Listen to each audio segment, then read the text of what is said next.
I had to do an environment location for a studio as a freelance commission, and the location was supposed to be this abandoned mental hospital. Here I'm creating one of the interiors, an archive room. This is in no way a Blender tutorial, I just wanted to show you my creative process. I usually start blocking out the main big shapes, and I had already made the building, so I used parts of it from the inside to create the structure of the room. For some reason, everything was crooked and the normals were flipped, so I redid the entire room and the corridor structure. For most of my work, I like to use Megascan's materials and props. I use these add-on mask tools, which is really helpful for texturing, especially if you want to achieve an abandoned and dirty look. I wanted the wall to have these typical Soviet painted walls and places where the plaster comes off, so there is plenty of realism and layering to my room.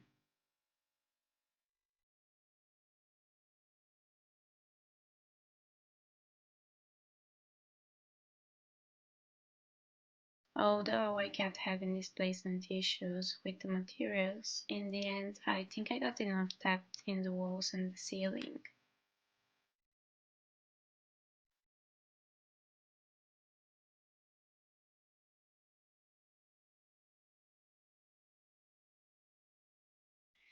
I had forgotten to add an HDRI, so I added one I thought would suit this scene, and I had previously used it for other environments.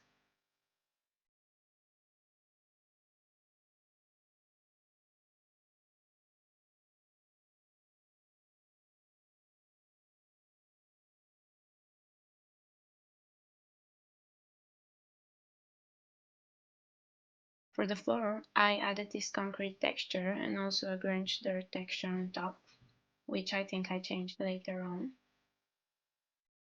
I usually make my mask a very distinctive color like this purple one so I can see better, and then change it to the material or final color I want.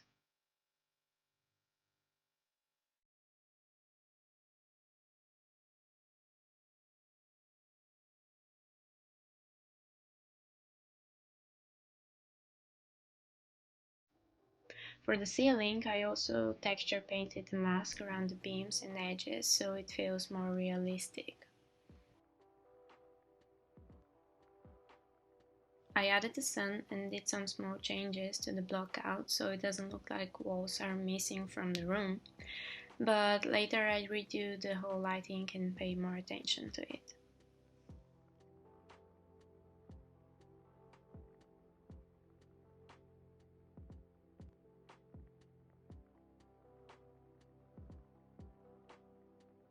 I found some lamps in my reference board I liked and made them hang from the ceiling.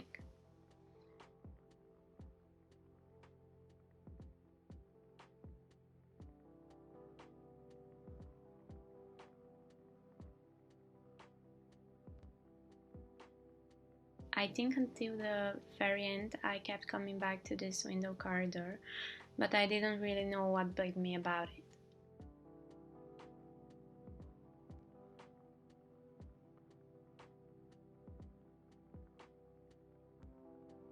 Good thing was that I realized I had the wrong resolution, so I set it to the right one I wanted. I also had some strange light leaks from the walls and ceiling, so I extruded the geometry a little bit to try to fix it. I realized the lamps weren't sitting right, so I made these holes in the ceiling where they should have been attached.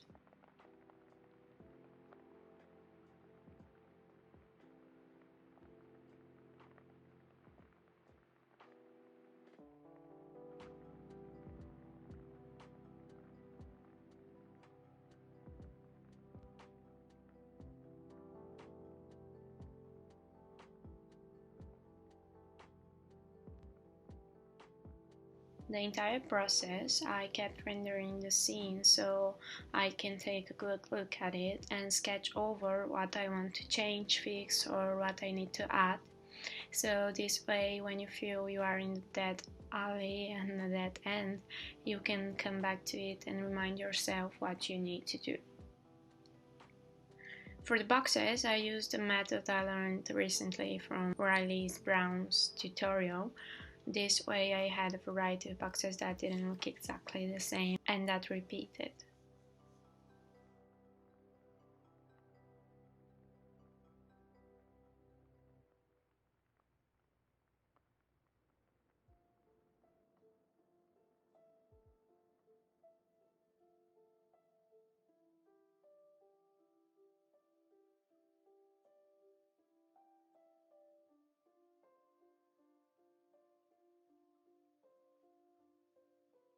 Making a blend file in advance with many different props that fit your concept is very helpful, so I had already made one with props I found or made or downloaded mainly from Sketchfab and Megascans. I started to add all these props I had in mind for my scene, making changes to them and adding variety where I found I needed to.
This foreground desk wasn't really suiting the scene, so I changed it with a wooden one. One very quick and effective way to make props for a concept is by using photos, so textures.com is a site that has great ones, so as long as you have a photo you like, you can make whatever you want and it doesn't really need to be a high quality one.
closed up the room and started playing with the sunlight, so I get this lighting passing through the windows feeling.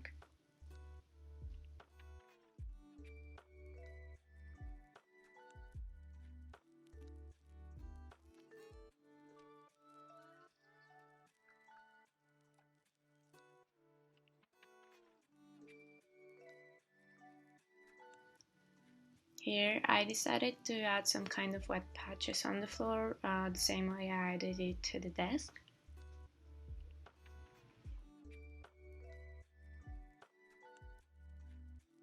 Some props were really making my scene heavy, so where I could I added the decimate modifier so it has less geometry, but to the point where it doesn't change the look of the material and the prop. I kept adding more details and props to the scene, using already made props or making new ones from pictures.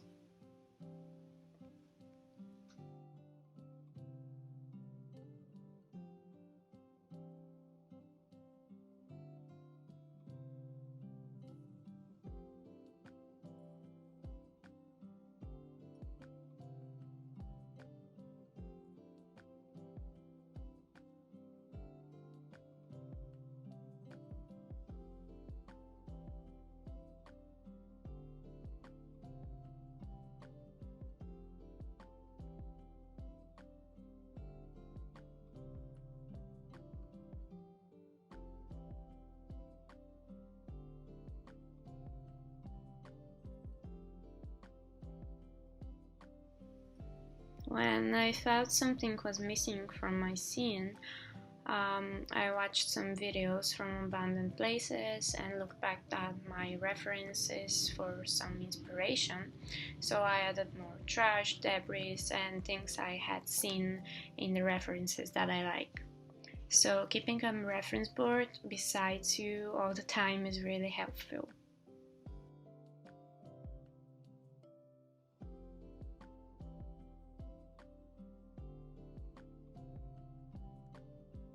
I wanted to have the main character in the room, so I found a 3D model and added it to Mixamo, where they got it rigged and you can find all those kinds of already made animations.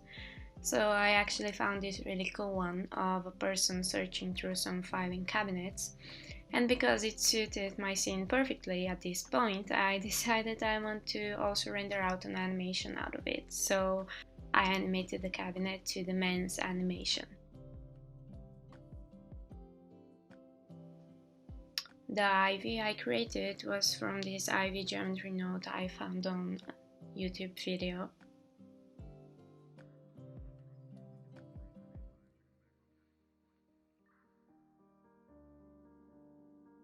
After making some final changes, I was satisfied with my scene and rendered my passes in the compositor.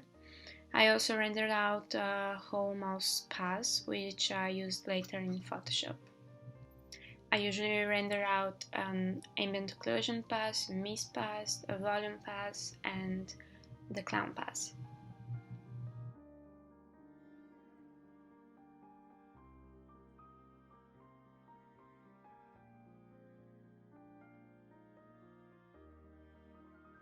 I added some final touches in Photoshop by overpainting and using photo bashing techniques.